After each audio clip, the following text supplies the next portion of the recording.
داعی کا اجر اللہ نے اپنے ذمے لیا ہے. نوح علیہ السلام نے اپنی قوم سے کہا ما اسألکم علیہ من اجر, میں تم سے اجر کا مطالبہ نہیں کرتا. سوال پیدا ہوتا ہے پھر کیا, ان اجری الا علی اللہ, میرا اجر کس کے ذمے ہے؟ اللہ کے. داعی کو اللہ بہت دیتا ہے. یہ رزق ایسی چیز ہے, استغنا کے ساتھ جب آتا ہے نا تو چھپڑ پھاڑ کے آتا ہے. یہ آدمی بھاگتا ہے رزق سے اور رزق اس کے پیچھے بھاگتا ہے. وہ نبی صلی اللہ علیہ وسلم نے فرمایا جس نے آخرت کو اپنا اصل ہدف بنایا نا تو اتتہ الدنیا وہی راغمہ, دنیا بھی ملتی ہے لیکن ناک رگڑتے ہوئے ملتی ہے, ذلیل ہو کے ناک رگڑ رہی ہوتی ہے, کہتی قبول کر لے ہمیں, لیکن ایسے ملتی ہے دنیا. اور ہم نے تو علماء کی زندگی میں دیکھا ہے جنہوں نے رزق کو لات ماری نا کہ دین کو اصل ہدف بنایا, رزق ایسا بھاگ رہا ہے ان کے کہ وہ حیران ہے کہ یہ ہو کیا رہا ہے ہمارے ساتھ. ایسا رزق بھاگتا ہے اس کے پیچھے, اور یہ ہر داعی کے ساتھ ہوتا ہے. تو اس میں کاروبار کو الگ رکھو بالکل, سمجھ رہے ہو؟ میں یہ نہیں کہہ رہا کاروبار مت کرو, یہ تو بیوقوفی حماقت ہے, بھیکاری بن جاؤ گے, ہر وقت منہ سے رالے ٹپکتے رہیں گی, یار ادھر سے کوئی جیب میں ہاتھ ڈالے شاید کوئی ہدیہ ودیہ نکال رہا ہو, ٹھیک ہے نا, یہ حالت ہو جاتی ہے انسان کی. تو استغنا کے ساتھ نبی صلی اللہ علیہ وسلم نے فرمایا کہ ایماندار تاجر قیامت کے دن پیغمبروں کے ساتھ ہوگا. میں تو تاجروں کو ایسا موٹیویٹ کرتا ہوں, میں کہتا ہوں تمہاری آمدن کتنی ہو, کہتے ہیں 3 کروڑ. میں کہتا ہوں 3 کروڑ میں کیا ہے 3 کروڑ کی آمدن, میں تو ایسے موٹیویٹ کرتا ہوں. لوگ کہتے ہیں آپ مولوی ہو کیا میں کہہ رہے ہو, مولانا تو کہتے ہیں 3 کروڑ ہو بھائی کیا کر رہا ہے, سارا کیا پیسوں میں ہی لگایا رہے گا. میں کہتا ہوں 3 کروڑ کو 6 کروڑ بنا بھائی تو. وہ کہتے ہیں کس قسم کی باتیں کر رہا ہوں. میں کہتا ہوں بھائی مسلمان کے مضبوط ہونے سے اسلام مضبوط ہوگا. مسلمان کو تو صحابہ کرام جو مالدار تھے, وہ آپ کا کیا خیال ہے چھوٹے موٹے مالدار تھے؟ جامع رشید نے ایک تحقیق کی ہے کہ صحابہ میں جو مالدار تھے ان کے اثاثے کتنے تھے, 5 ارب روپے اس زمانے کے حساب سے. ان کے پاس جو چاندیاں تھیں نا جن کی بالیت 5 ارب روپے کی بنتی ہے. حضرت عثمان جو 500 گھوڑے اللہ کے راہ میں دے رہے ہیں, گھوڑا لینڈ کروزر تھا اس زمانے میں, اس کا مطلب 500 گھوڑے تو اللہ کے راہ میں دیے, باقی تجارت تو ان کی چل رہی تھی ویسے ہی. اتنے مالدار لوگ, اس کا اسلام کو فائدہ ہوا کہ نہیں ہوا؟ تو اسلام تو تجارت سکھاتا ہے, اس لیے کہ تجارت میں پیسہ بہت ہے. اللہ نے پیسے کو اپنا فضل کہا ہے کہ جمعے کی نماز جب ہو جائے تو وابتغوا من فضل اللہ, پھر اللہ کے فضل کو تلاش کرو. جاؤ سمندر کو مسخر کیا لتبتغوا من فضلہ, تاکہ تم اللہ کے فضل کو تلاش کرو, سمندر میں روزی تلاش کرو, کنٹینر آئے تمہارے, ایکسپورٹ ہو امپورٹ ہو. یہ جو سمندر میں اللہ کہتا ہے نا کہ میں نے مال رکھا ہے, رزق رکھا ہے, اس سے مراد ہے بزنس, کیونکہ سمندری تجارت سے انویسٹمنٹ سمندری تجارت میں کم ہوتی ہے, ارننگ زیادہ ہوتی ہے. تو اللہ کہہ رہے ہیں میں نے سمندر کو مسخر کیا, تمہارے فرما بردار بنا دیا, تاکہ وسخر وہ کیا ہے وَلَهُ الْجَوَارِ الْمُنْشَآتُ فِي الْبَحْرِ كَالْأَعْلَامِ, پہاڑوں جیسے جہاز اس سمندر میں چلیں گے. کیوں؟ رزق تلاش کرنے کے لیے. تو یہ رزق کیسے تلاش ہو رہا ہے؟ کنٹینر میں مال جائے گا بھی اور کنٹینر میں مال آئے گا بھی.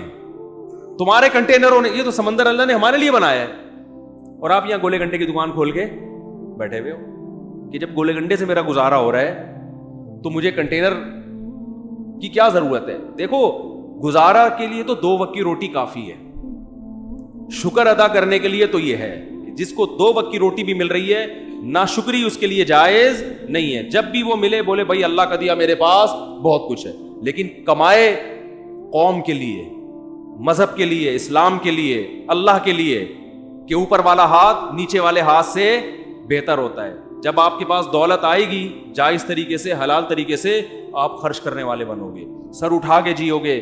اللہ کو مخلوق کے سامنے غلامی پسند نہیں ہے کہ ابھی اس سے ادھار مانگ رہا ہے, کبھی اس سے ادھار مانگ رہا ہے, پیسے ہی نہیں ہے. ہمارے حضرت فرمایا کرتے تھے نا, ایک مولانا صاحب سے میں نے پوچھا آپ شادی کیوں نہیں کرتے؟ حضرت ان کی نقل اتارتے تھے. حضرت فرماتے ہیں آپ اتنے بڑے ہو گئے, آپ شادی نہیں کر رہے, مسئلہ کیا ہے آپ کے ساتھ؟ تو حضرت ان کی نقل اتارتے تھے کہ جب ان سے پوچھا جاتا کہ شادی کیوں نہیں کر رہے, کہتے ہیں پیسے ہی نہیں ہے. یعنی ایسا, وہ حضرت کے شاگرد تھے تو کوئی حرج نہیں تھا حضرت کے لیے ان کا مذاق اڑانا. تو حضرت کو بڑا غصہ آیا کہ ایسا اسٹائل کیوں بنا رہے ہو, پیسے ہی نہیں ہے. یعنی یہ ناشکری والا اسٹائل ہے نا, یہ کیا کریں پیسے ہی نہیں ہے. تو حضرت کو بہت غصہ آتا تھا ان کے اوپر, نہیں یہ اسٹائل کیوں ہے؟ اسٹائل یہ ہونا چاہیے بھائی اللہ کا دیا بہت کچھ ہے. سوال جب اتنا کچھ ہے تو شادی کیوں نہیں کر رہے؟ بولے بھائی وہ اگلا مہر بہت زیادہ مانگ رہا ہے, آج کل لڑکیوں کے خرچے بہت ہیں، تو اللہ کا دیا تو بہت کچھ ہے، لیکن ان کمبختوں کی ہوس کو لگام کون دے؟ یوں کر لو، اللہ پہ نہیں، پیسے ہی نہیں ہے کا مطلب اللہ نے مجھے دیا ہی نہیں ہے، تو بولو پیسہ بہت ہے بھائی، اللہ کا دیا بہت کچھ ہے، حالانکہ کچھ بھی نہ ہو پھر بھی بولو بہت کچھ ہے، اس لیے کہ واقعی بہت کچھ ہے۔ جہاں آپ کو 2 وقت کی روٹی مل رہی ہے نا، آنکھوں میں بینائی ہے، سننے کی سماعت ہے، بہت کچھ اللہ نے آپ کو دے دیا ہے، اب رونے دھونے کی اجازت نہیں ہے۔ تو اب آپ کماؤ، زیادہ کماؤ، قوم کے لیے کماؤ، آپ مدرسوں میں خرچ کرو گے، بیوہ عورتوں پہ خرچ کرو گے، یتیموں کی، ایک یتیم کی کفالت، نبی نے کیا فرمایا کہ جس نے یتیم کی کفالت کی جنت میں میرے ساتھ ایسے ہوگا۔ ذهب اہل الدثور بالاجور، صحابہ نبی کے پاس آئے، یا رسول اللہ مالدار لوگ تو اجر میں بڑھ گئے، جتنی نمازیں ہم پڑھتے ہیں وہ بھی پڑھتے ہیں، لیکن صدقات و خیرات تو وہ ہم سے زیادہ کر رہے ہیں۔ اب غریب آدمی احساس کمتری میں جاتا ہے، تو وہ یہ سوچ کے شکر ادا کرے کہ اللہ نے آپ کو دولت نہ دے کے بہت سے فتنوں سے بچا لیا، کیونکہ دولت آنے کے بعد اجر میں آگے کم بڑھنے لوگ، نیکیوں میں کم بڑھتے ہیں، گناہوں میں بڑھنے والے زیادہ ہیں۔ تو اللہ نے آپ کو اس آزمائش سے بچا لیا، آپ کا حساب بھی ہلکا پھلکا، قیامت پہ اللہ پیسوں کا حساب مانگے گا، آپ بولو گے جیب نکال کے دو گے، اللہ میاں کو پیسے ہی نہیں ہے، کس چیز کا حساب لے رہے ہیں؟ اے اللہ صبح ایک انڈا بمشکل کھا لیا کرتے تھے، وہ بھی بیگم کی صلواتیں سن کے، تو وہ ویسے ہی گناہ اس کے غریب کے معاف ہو چکے ہوں گے، بیگم نے اتنی سنائی ہوگی، اس کا سر گنجا کر دیا ہوگا، کم بخت جب دھیلا نہیں ہے تو مجھ سے شادی کیوں کی تھی؟ تو وہ غریب تو ویسے ہی لپٹایا کہاں جائے گا؟ جنت میں۔ تو مالدار کی آزمائش زیادہ ہے، تو جو آزمائش اللہ کی طرف سے ہو وہ تو ٹھیک ہے، اپنی حماقتوں سے جو آزمائش ہوتی ہے پھر وہ صحیح نہیں ہوتی۔ تو آپ اپنی حماقتوں سے اگر غریب بنے ہوئے ہو تو یہ اللہ کی طرف سے آزمائش نہیں ہے، بلکہ یہ کس کی طرف سے ہے؟ یہ آپ کی اپنی حماقت ہے، تو اپنے طرف سے تو کوشش کرنی چاہیے۔ خیر بات کو جلدی سے سمیٹ کے ختم کرتا ہوں۔ تو اللہ نے کیا فرمایا کہ تم اکیلے میں غور کرو، تمہارے ساتھی محمد صلی اللہ علیہ وسلم کے دل میں نہ تو لالچ ہے اور نہ ان کو جنون ہے، یہ ان کے برحق ہونے کی علامت ہے۔ قوم سے ٹکر لے رہے ہیں، مارے کھا رہے ہیں، پتھر سر سے خون نکلتا ہے تو جوتوں میں جمع ہو جاتا ہے، رشتہ دار سب الگ ہو گئے، چچا کہہ رہے ہیں کہ مجھ پہ اتنا بوجھ مت ڈالو کہ میں برداشت نہ کر سکوں۔ تو یہ بہت بڑی دلیل ہے آپ صلی اللہ علیہ وسلم کے برحق ہونے کی۔ تو قرآن کہہ رہا ہے ام تسألوہم اجرن، اے نبی کیا آپ نے ان سے پیسے مانگے ہیں کہ جو مجھ پر ایمان لائے گا تو مجھے زکاتیں لا کے دیا کرے، مجھے ہدیے لا کے دیا کرے، مجھے اتنے پیسے ہر مہینے دیا کرے، اور جس کی وجہ سے یہ بوجھل ہو گئے ہوں؟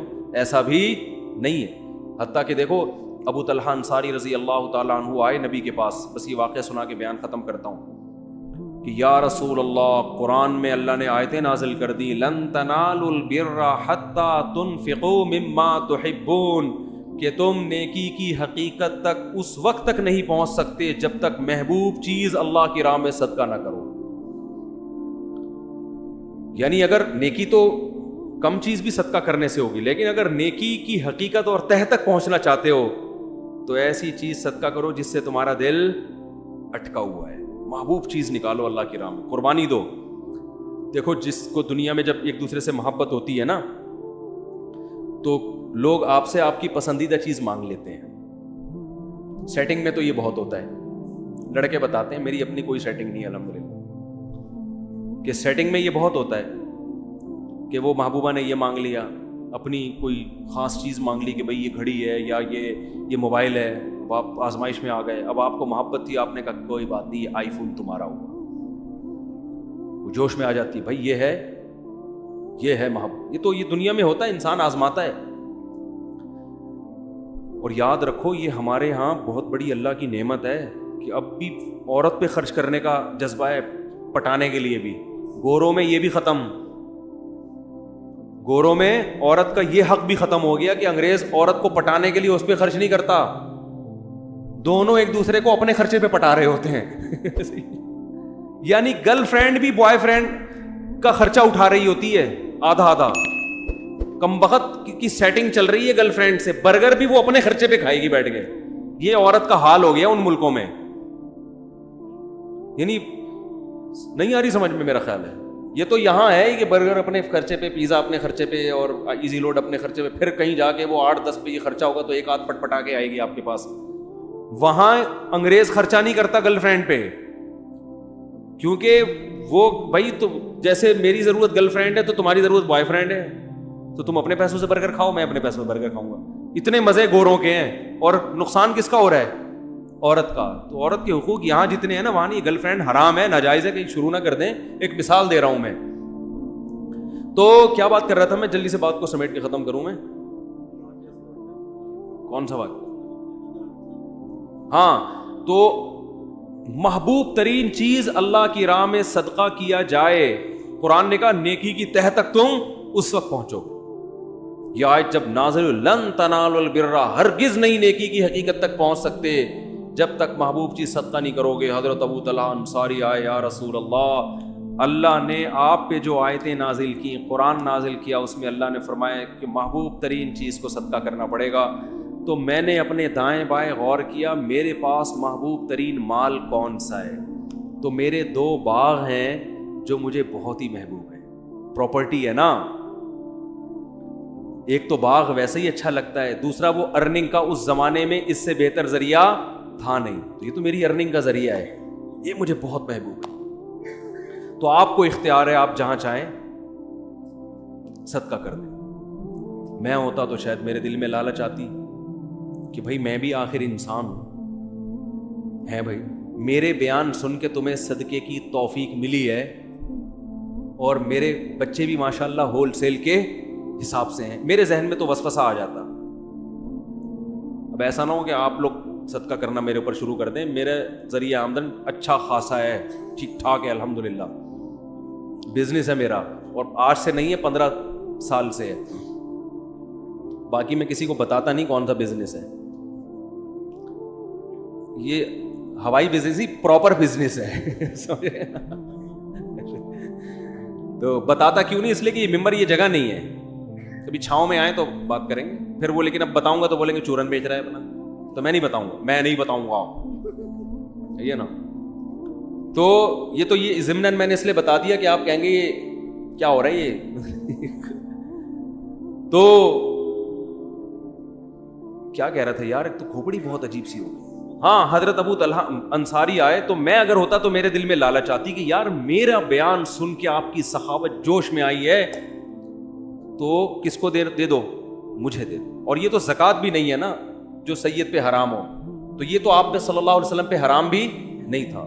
اور آپ صلی اللہ علیہ وسلم اتنے مسکین کہ گھر میں 40 دن چولہا نہیں جلتا, آگ جلنے کی نوبت ہی نہیں آتی, صرف کھجور پہ گزارا ہوتا, وہ بھی کبھی مل گئی کبھی نہیں ملی. تو سب سے زیادہ مسکین کون تھے؟ آپ صلی اللہ علیہ وسلم, اور 9 بیویاں. لیکن آپ صلی اللہ علیہ وسلم نے فرمایا اپنے چچا زاد بھائیوں کو دے دو. کیوں؟ قرآن رشتہ داری جوڑنے کا بہت زیادہ حکم دیتا ہے نا.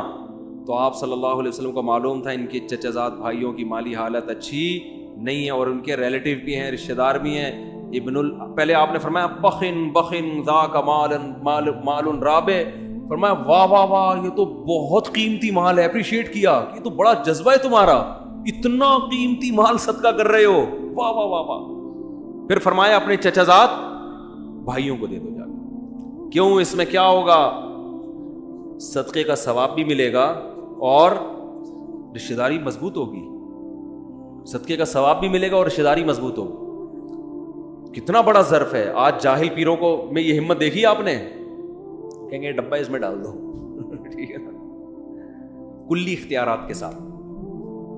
جب میں چاہوں میں کھاؤں, جب چاہوں میں صدقہ کروں, کلی. یہ کلی اختیارات مجھے سمجھ میں نہیں آتے. بعض لوگ پیسے لا کے پکڑاتے ہیں, مفتی صاحب آپ کو مکمل اختیارات ہیں, چاہے خود کھا لیں چاہے صدقہ کریں. میں کہتا ہوں مجھے آزمائش میں مت ڈالو, یہ بہت بڑی آزمائش میں ڈال رہے ہو آپ. بھائی مجھے ہدیہ دینا تو بولو آپ کے ہیں, وہ تو پھر مجھے خود ہی اختیارات ہوں گے.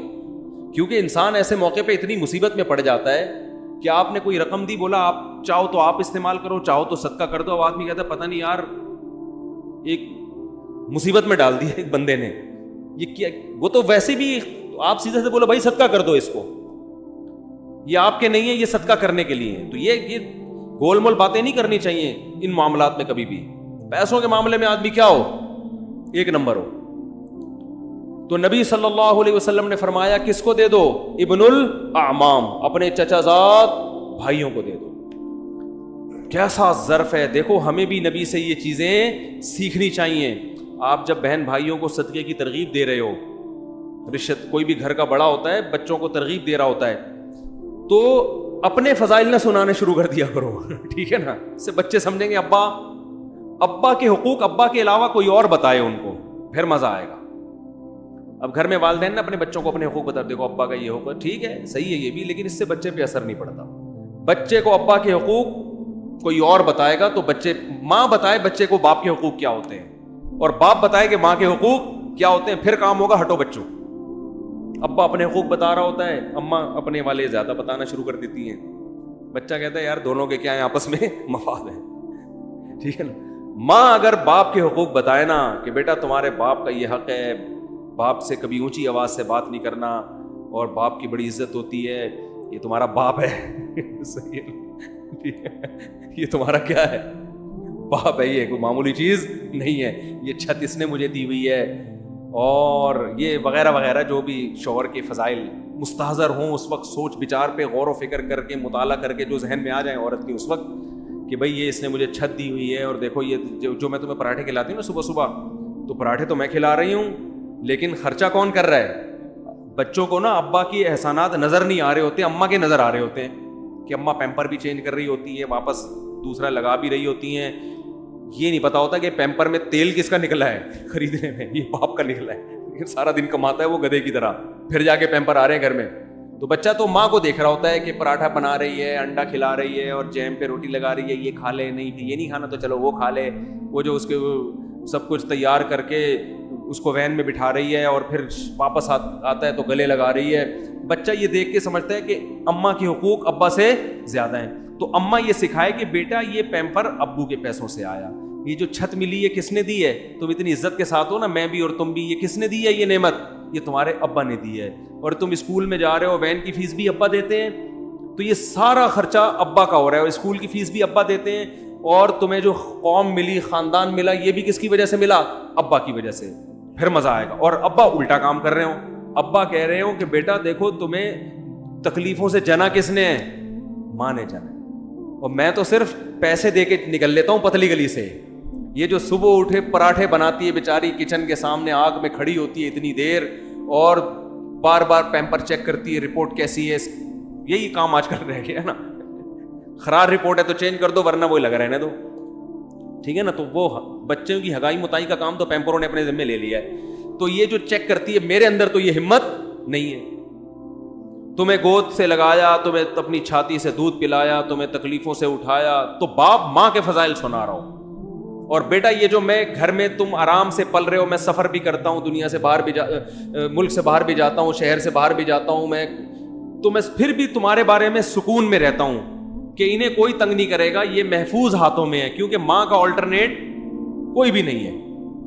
تو میں جو اتنی بے فکری سے تھڑے پہ بیٹھ کے گپے لگا رہا ہوتا ہوں نا دوستوں کے ساتھ، مجھے پتا ہے بچے گھر میں صحیح پل رہے ہیں، ماں کے علاوہ کسی اور گود میں ہوتے پتہ نہیں کیا کر رہی ہے، زہر کھلا دے کے مارنا دیتی کہیں، وہ سامنے تو بڑی اچھی بنی ہوتی ہے ماشاءاللہ میرا لال، باپ کے جاتے ہی بولے کم بخت، ایک آدمی نے کہ شادی کی سوتیلے بیٹا ملا نا اس کو، تو مجھے وہ کہہ رہا ہے یار یہ سوتیلا بیٹا جو ہے نا مجھے ایک آنکھ نہیں مارا ہے ٹھیک ہے نا، ان کا مزاج بھی ہے، کہہ رہے یار یہ مجھے ایک آنکھ نہیں مارا ہے یہ، تو میں نے کہا کیا خرابی؟ کہہ رہے یار یہ مجھے پتہ نہیں اپنے بچوں میں بالکل بھی اچھا نہیں لگ رہا ہے۔ تو ظاہر ہے جو سچی مچی کی ماں ہوتی ہے، سچی مچی کا باپ ہوتا ہے، اس کو جو اپنے بچے اچھے لگتے ہیں وہ دوسروں کے اچھے نہیں لگتے، تو باپ کو چاہیے بچوں کو بتائے کہ دیکھو تمہاری ماں نے جو تمہیں گود میں سکون ملا ہے نا، اور میں بھی جو تمہاری طرف سے تسلی میں ہوں، کیونکہ مجھے پتا ہے کہ تمہاری ماں تمہیں پال رہی ہے، کوئی اور عورت ہوتی تو مجھے بھی تسلی نہ ہوتی۔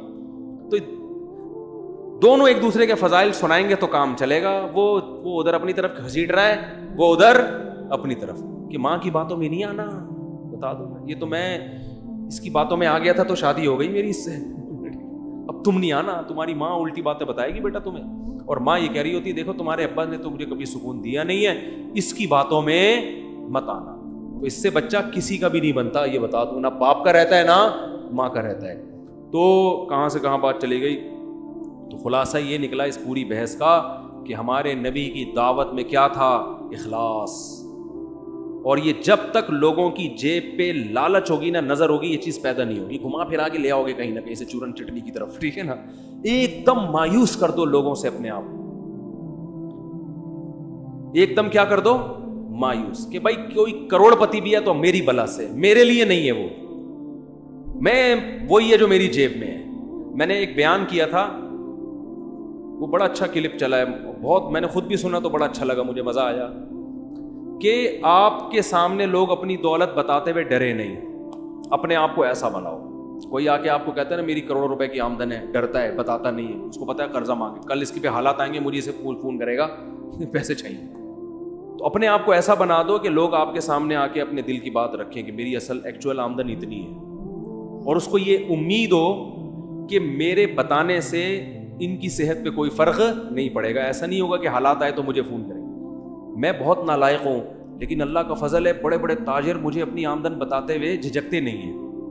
ان کو پتہ ہے مولوی صاحب کبھی فون کر کے چندہ نہیں مانگے. ہاں کوئی بہت کسی سے قریبی تعلق ہو تو وہ تو انسان مانگ سکتا ہے اس سے، اور یہ اس کی علامت ہے کہ مانگتے ہوئے آپ کو اگر عزت ہے اور شرم نہیں آ رہی عزت بھی ہو بجے تو یہ بے تکلفی کی علامت ہے. جیسے دوست جاتے ہیں نا کہ یار ذرا نہاری کے پیسے تو دے یار، تو بے تکلفی تو ایک اس کا تو اصول ہی الگ ہے نا. کسی سے اتنی گہری دوستی ہو، بے تکلفی ہو، اس سے مانگنے میں تو کوئی حرج نہیں ہے، کیونکہ وہ بھی مانگ لے گا آپ سے، آپ بھی مانگ لو گے اس سے، یا ویسے ہی اس سے تعلق اتنا ہے اور آپ کو بھی پتہ ہے منع بھی کر دے گا، تو وہ تو ریلیٹیو اپنے خاص ہوتے ہیں، وہ انسان کو پتہ چل جاتا ہے. لیکن نارمل ایسا نہیں ہونا چاہیے. کوئی بھی آ کے جتنی بھی آمدن ہے بھائی آپ کی بلا سے، اپنے آپ کو ایسا بناؤ اس سے رزق تھوڑا دیر سے ملے گا لیکن ملے گا چھپڑ پھاڑ کے. اور جو لالچ ہے نا ادھر سے نکال لوں، ادھر سے لے لوں، ادھر سے لے لوں، اس سے فوری طور پہ تو کچھ مل جاتا ہے لیکن ہمیشہ کے لیے انسان محروم ہو جاتا ہے. لوگ سمجھ جاتے ہیں کہ یہ لالچی آدمی ہے، اس سے چھپاؤ، بھاگو، پھر قرضہ مانگو، فون نہیں اٹھاؤ اس کا. سمجھتے ہو کہ نہیں سمجھتے؟ خدا کی قسم سر اٹھا کے عزت کے ساتھ جینے میں جو مزہ ہے نا، ایسا خاندانی مزہ ہے جو کباب پراٹھوں میں وہ مزہ نہیں ہے. ایک واقعہ سنا دوں تاکہ بیان کمپلیٹ ہو جائے. ہمارے حضرت ایک واقعہ بہت سنایا کرتے تھے، ہمیں بڑا اچھا لگتا تھا یہ واقعہ. پرانے وقتوں کی بات ہے جب بادشاہی حکومت ہوا کرتی تھی، تو ہندوستان سے جو ہے نا کوئی شخص چلا گیا کسی عرب کنٹری میں. اس وقت سعودی عرب نہیں تھا، عرب ارض حجاز کہا جاتا تھا. عرب لوگ بڑے سخی ہوتے ہیں. تو یہ چلا گیا بے یار و مددگار، تو وہاں کسی شہزادے نے اس کا بڑا اکرام کیا کہ بھئی ہندوستان سے آیا ہے، مسافر ہے، تو بڑا اکرام کیا اس کا. اس کو بڑی خوشی ہوئی کہ عرب شہزادہ میرا اکرام کر رہا ہے. تو اس نے کہا کہ کبھی ہندوستان آؤ اور تمہیں کچھ ضرورت ہو تو میرے گھر پہ آنا. شہزادے نے کہا مجھے کیا ضرورت، میں شہزادہ آدمی، میں تو فقیر غریب آدمی ہے، تو میں نے تیری مدد کر لی، ویسے ہی مجھے کوئی تجھ سے مدد نہیں. وہ فقیر تھا بیچارہ، غریب تھا نا. تو پھر بھی اس فقیر نے کہہ دیا کہ یار حالات کا کچھ پتہ نہیں ہوتا، کبھی آنا ہو تو یہ میرے ایڈریس سے آ جانا. تم شہزادے ہو لیکن جو ہے کبھی کبھی ضرورت پڑ جائے. اللہ کی قدرت کی بغاوت ہوئی، اس حکومت کا خاتمہ، اور ظاہر ہے پھر تو شہزادے قتل ہوتے ہیں. تو یہ بھاگا، اب وہ عرب کی زمین چھوڑ کے بھاگا.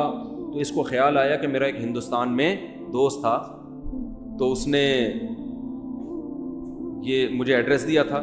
اچھا اس شہزادے نے اس کو کہا تھا کہ ہم شہزادے لوگ ہیں، ہم کسی کے سامنے ہاتھ نہیں پھیلاتے، ہمارا اسٹائل ہی یہی ہے. اچھی نہیں، ہم شہزادے لوگ ہیں، ہاتھ نہیں پھیلاتے ہم کسی کے سامنے، چاہے کتنی ضرورت ہو.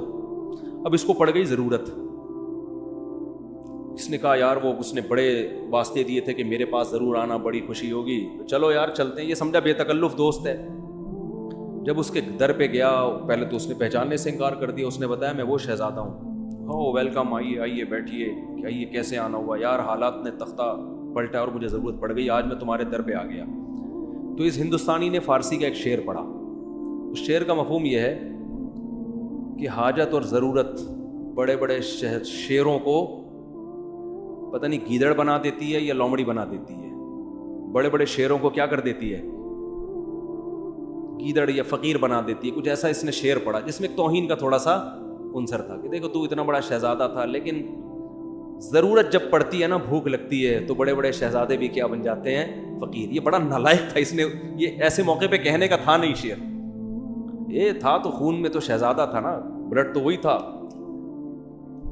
اس نے کہا کہ شیر ہمیشہ شیر رہتا ہے، کیسی ہی حاجت ہو شیر کبھی گیدڑ اور لومڑی نہیں بنتا، اور شیر ایسی حاجتوں پہ 100 جوتے مارتا ہے جو حاجت اس کو فقیر بنا دے۔ اور کہا میں تجھ سے ایک دھیلا نہیں لوں گا، بھوکا مر جاؤں گا۔ اب وہ ہندوستانی، ارے بھائی میں نے ویسے ہی کہہ دیا تھا بھائی معاف کر دے۔ اس نے کہا نہیں، میں خدا کی قسم بھوکا مر جاؤں گا تجھے یہ بتانے کے لیے کہ شیر ہمیشہ شیر رہتا ہے، وہ 100 حاجتوں پہ، وہ ایک حاجت پہ 100 جوتے مارتا ہے، ٹھیک ہے نا، لیکن وہ کسی کے در کا بھیکاری نہیں بنتا۔ تو ہمارے حضرت یہ شعر پڑھتے تھے، فارسی کا شعر ہے تو نہ ہماری سمجھ میں آتا تھا نہ آپ کی آئے گا، تو اردو میں مفہوم سمجھ میں آتا تھا کہ ہم 100 جوتے مارتے ہیں۔ تو حضرت فرماتے تھے کہ وہ شہزادہ فقیر تو بن گیا مگر اسٹائل کون سا تھا؟ شہزادوں والا۔ تو یہ شہزادہ بننا ہر ایک کے اختیار میں ہے۔ بات آ رہی ہے سمجھ میں؟ ایک شہزادہ وہ ہوتا ہے جو حکومت ملتی ہے اور بڑا پیسہ مل جاتا ہے، یہ ہر ایک کے اختیار میں نہیں ہے، کوشش ہے بنتا نہیں ہے۔ لیکن یہ شہزادگی جو ہے نا کہ اسٹائل کیسا ہو، شہزادوں والا، سر اٹھا کے جیتا ہو، یہ رکشے والے بھی کر سکتے ہیں، ٹماٹر والے بھی کر سکتے ہیں۔ بھائی ہم حاجتوں پہ 100 کوڑے لگاتے ہیں، کسی کے سامنے زبان ٹیڑھی ایسے رہو۔ دیکھو یہ ہمارے جو بڑے بڑے حکومتی اہلکار ہیں نا، ارب پتی ہیں کہ نہیں ہیں، پھر بھی بہت سے ان میں بھکاری ہے یا نہیں ہے؟ کیا عزت ہے یار ان کی، وہ ادھر سے 5 ارب کھا گیا، ادھر سے اتنے روپے کھا گیا، ادھر سے اتنے کھا گیا، ادھر اتنے کیس چل رہے ہیں، عدالت میں جا رہا ہے، کبھی بھاگ رہا ہے وہاں سے، کبھی اندر ہو رہا ہے، کبھی باہر آ رہا ہے۔ لوگ صبح و شام لعنت، اتنا پیسہ ہو کے بھی صبح و شام لعنتیں پڑ رہی ہیں۔ اسٹیل مل کھا گیا، ایک پی آئی اے کھا گیا، ایک یہ کھا گیا، ایک ریلوے کو کھا گیا۔